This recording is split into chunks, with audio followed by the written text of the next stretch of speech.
Hi guys, my name is Ryan Butterfield, and I am just proud and honored and happy to be able to speak to you guys, and that Levy asked me to speak to you all about the topic of pornography. I am personally in recovery from sexual addiction, specifically pornography addiction. Um, and that journey that I was on years ago now led me to becoming a therapist. And so now I have a master's in marriage and family therapy. I'm a licensed professional counselor in Searcy at a place called Regroup Counseling, where myself and 9 other therapists work together on a daily basis to help people with all kinds of issues and struggles. Almost all of us are certified sexual addiction therapists because it's an issue that is really plaguing our communities. And so we have tried to kind of draw a line in the sand and say, okay, we're going to do something about this, whatever that we're capable of doing. And so we work with people struggling with all types of addictions, all types of issues, but sexual addiction specifically is something that we specialize in. And so because of that, I'm just thankful to be able to have this opportunity to talk with you guys and share a little bit about what I know about sexual addiction and pornography in general.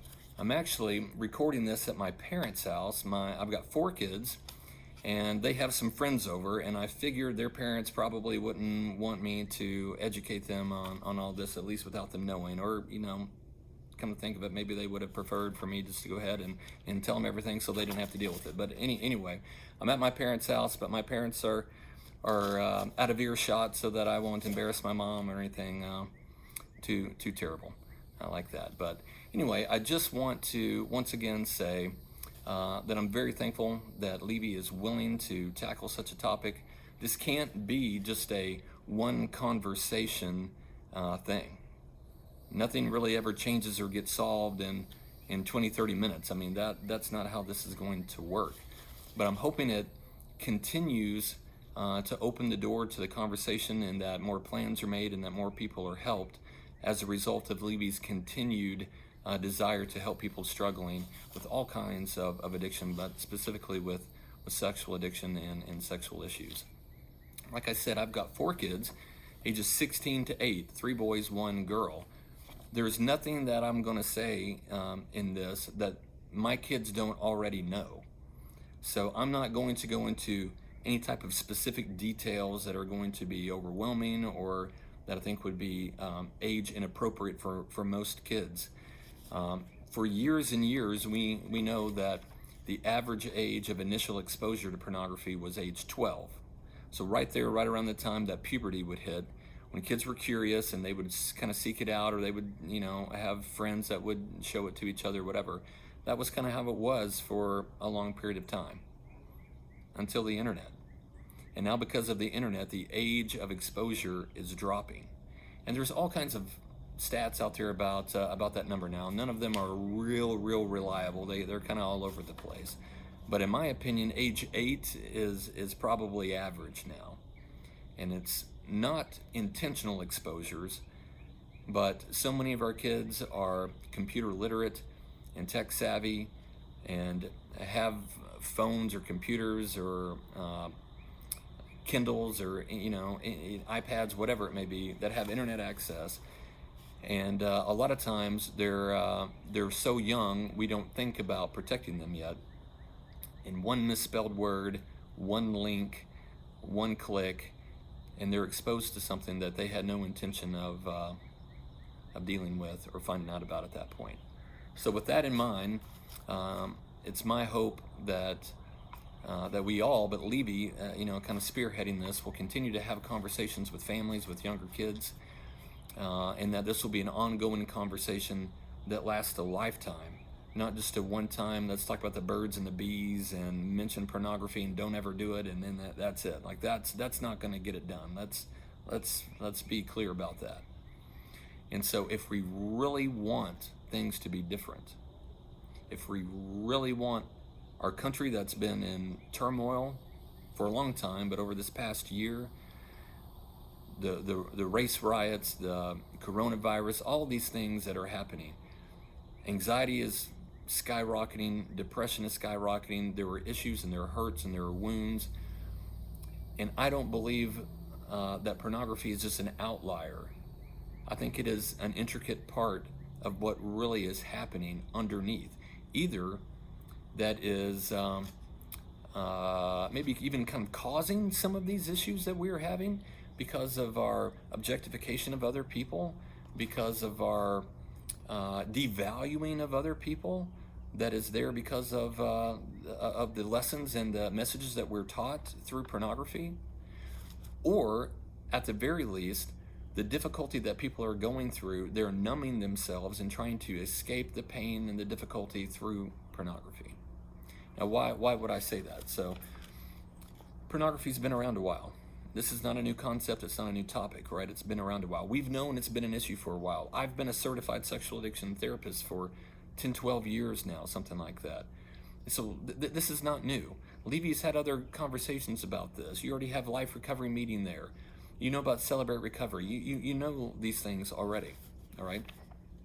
And so I wanted just to compare something real quick because it's not new info, but just interesting. I want to give you some stats, just a few, from one particular website, just one.com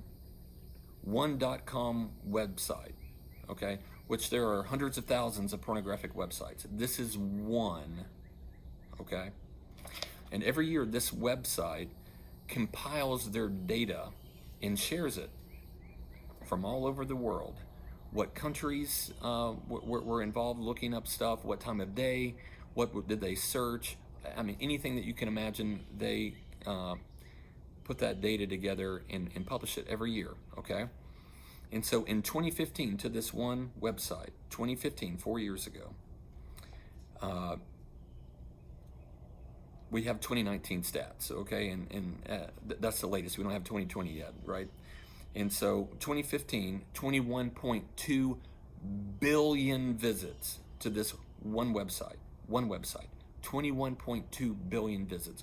4 years later, 2019, was 42 billion visits. 42 billion. It doubled in 4 years when it was already a problem. It was already an issue. 42 billion just last year. I looked it up today. When the quarantines started, the numbers are skyrocketing, as you can imagine. And so kind of around the world, it was a lot of numbers are coming out really quick. But just this one website, at the very least, their average is 11.6% more views. So last year, they got 42 billion visits for the entire year. Things are skyrocketing now. In Italy, that was one of the first places they had that intense shutdown. It was a 57% increase. 57%. And one of the reasons is because of this website, being so kind, was giving out free memberships instead of making people pay. I promise you they're paying, but they didn't pay with cash that day, okay? So you can see that we've known it's a problem, but it's skyrocketing, okay? Last year, this one website had 6.83 million video uploads. 6.83 million video uploads. That's people that are making their own pornography and uploading it to the website for other people to view, okay? This isn't Playboy doing this. This is just random people making these videos and uploading it. 6.83 million just last year. So that is 1.36 million years worth of content that was uploaded. If you take all the time, okay, those 6.83 million videos, and you say how long would it take to watch all of those videos, it was 1.36 million years of content. This is craziness. I mean, it's absolutely craziness. And usually when we start talking about pornography, we just start thinking about this is a guy thing. Women don't have to listen or just worry about their husband or whatever, that kind of stuff, or your male children. This one particular website said that The amount of women has risen to 1/3. 1/3 of their users are women. Okay? This isn't just about men. 1/3 are women. And so, really, one of the questions I always get is, why is this such a big deal? Why is pornography such an issue? Like, first of all, who cares? It's just people having sex, okay? And so, let's remember one thing. Let's get it clear right off the bat. Pornography is not pictures or video of people having sex. Not at all. Okay? It is documented, digitized, recorded, and published trauma and abuse. That's what it is. And there will be people that will argue with me on that, but I'm telling you, it is documented, it's digitized, it's recorded, it is uploaded, pictures and videos of people experiencing trauma and abuse. And so it's a significant issue.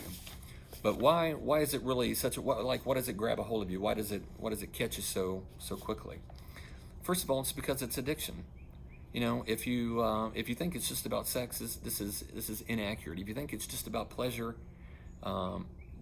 that's not really what this is about. It's about addiction. There's a lot of reasons why I can say that confidently, and some of it because of what I said. I'm not going to go into too many details, but pornography is not needed. It's not a necessary tool for life, or even for sexual satisfaction in any way, right? It's not needed. So why is something that is not needed at all being used so significantly? Okay? And so one of the answers is because of addiction. And as we know, addiction is not a behavioral issue, kind of like what we think it is. Like, just stop the behavior and everything will be fine. Addiction is about the brain. Addiction is about the way that the brain functions. Okay? And so, let me give you an example here for just a second what this is about. I'm not a car guy. Okay? Like, I don't know anything about cars. I know they've got four wheels, they've got an engine. Somewhere in the engine I've heard of something, spark plugs. I know there's gas. I remember that part. I can put gas in. I know to go get my oil changed. I know all that stuff. There's a transmission somewhere. I'm not a car guy, okay? But I do know that my car is not currently running. And what it will take for me to get my car running is to take my key and to go put it in the ignition and crank the engine, turn it on, and then it'll be running, right?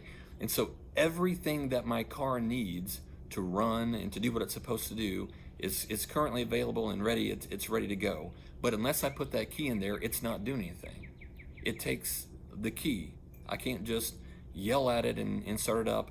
I can't kick it, although I've been tempted to, at times to try to get it going. But it's like, no, you got to have a key, right? Our brain is the exact same way. It functions in the same way. Everything that you need to be higher than you've ever been is currently inside your brain. But you need a key. And so we know all kinds of keys, right? Alcohol is a key.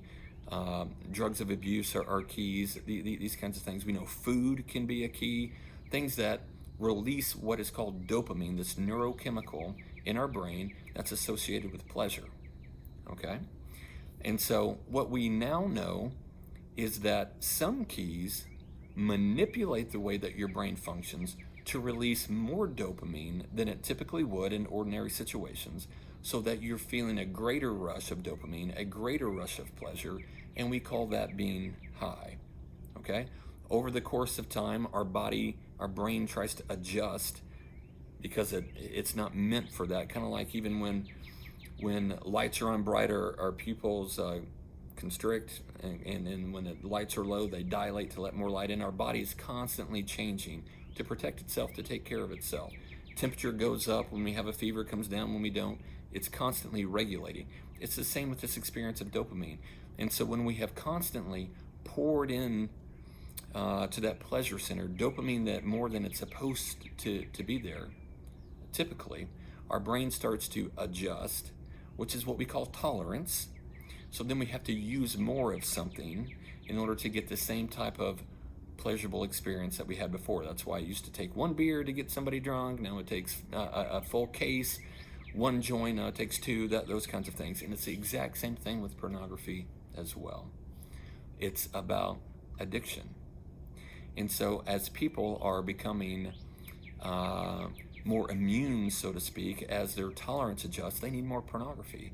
They need it to be to look more frequent, to look at it more frequently. They need it to be more shocking, basically to kind of go above where their tolerance level currently is. And so this is an issue of addiction. It's not an issue of about sex or not liking sex or thinking sex is bad or anything like that. Not at all. We need to have the same conversation about food. We need to have the same conversation about alcohol, about drugs, about shopping, about the internet in general, about social media. We need to have a lot of these conversations, but pornography is one of them. So first of all, let's be aware that why is this an issue? It's because of addiction. The other reason that it's kind of a deal is because it works to help people escape. The same with alcohol or drugs. It's like, why do people get addicted? Because it works. If you're looking to escape or to be numb, you can do that. You can escape that way, right?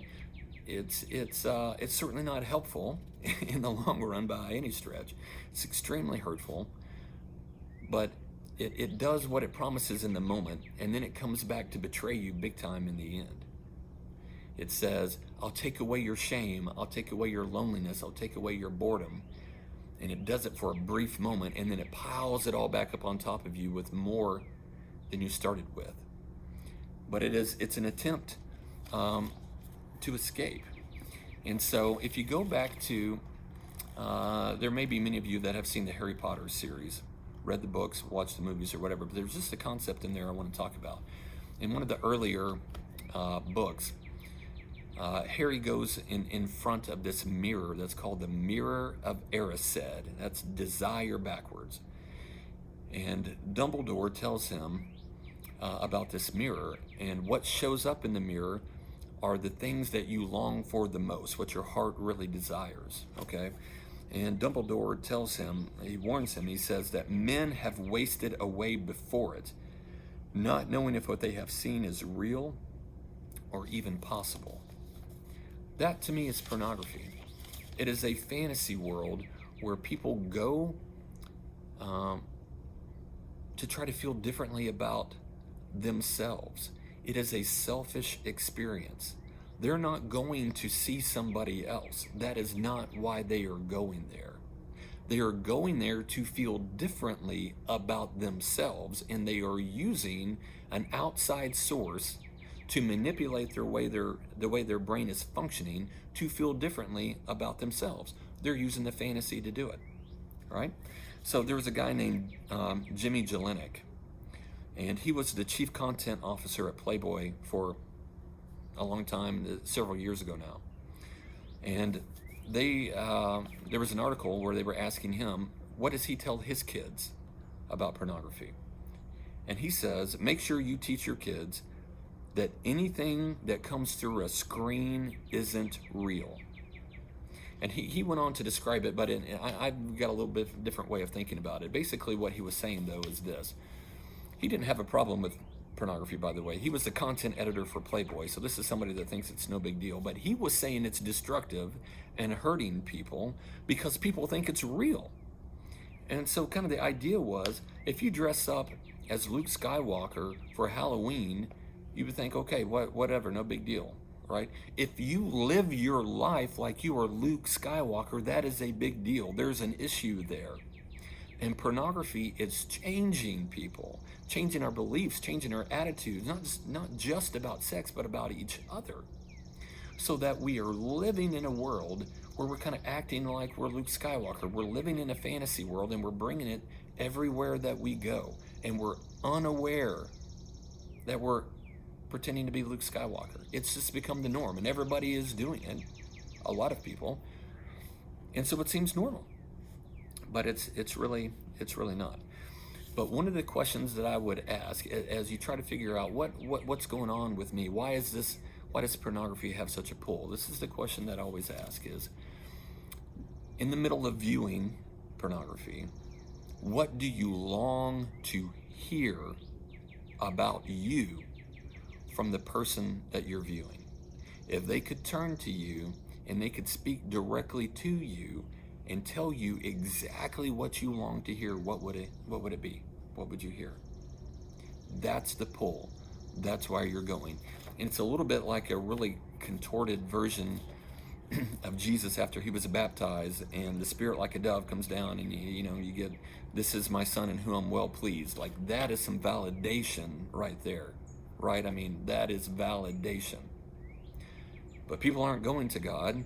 They're going to all different other kinds of places, or they can't quite hear it from God maybe, or they don't believe it from God, and so they're looking for other places for them to give them the message about them that they really desire and they really want. And so one of those places is pornography. What are they really looking for? Love is one of them. Okay, I'll just summarize it. Okay, what are the things? So people will want to be loved, they want to be chosen, they want to be wanted, they want to be desired. All these things that are understandable and normal and God-blessed desires, they're going there. It's interesting. This was from back in 2015. From that same website I told you about before, they published this. Okay, part of their statement reads that love, the word love, remains the most commonly featured word in their comments on their videos. Love, which interestingly is something that we happen to have in common with another widely used platform, often featuring depictions of scantily clad babes. Hashtag love was the most popular hashtag on Instagram this year as well. That was back in 2015. Love. People are trying to find love. They are searching words. They're commenting love, love, love. This past year, these are the 6 most common words used in the comments on this pornographic website. Okay, this is the one where there are 42 billion views. Okay, so there were a ton of comments. Good, love, like, sexy, pretty, and nice. Right? Those aren't horrific words, right? Those aren't debasing, terrible, nasty words or anything like that at all. Good, love, like, sexy, pretty, nice.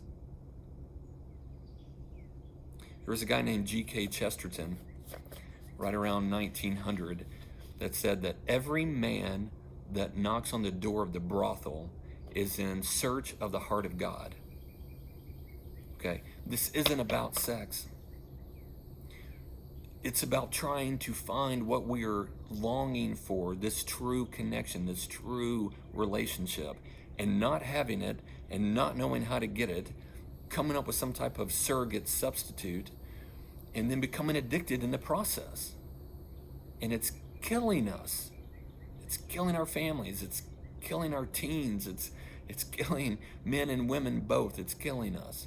We've got to do something about it. And Jimmy Jelenic, who I mentioned just a minute ago, the Playboy content editor guy, said this, okay, also about social media. He said, Instagram is just as destructive as pornography, as you have to have, and you have to have the same conversation about it. It's not real life. That's someone's curated version of themselves, and they're not happy all the time. It's okay to be unhappy. Honestly, I worry more about the self-esteem issues caused by social media than porn.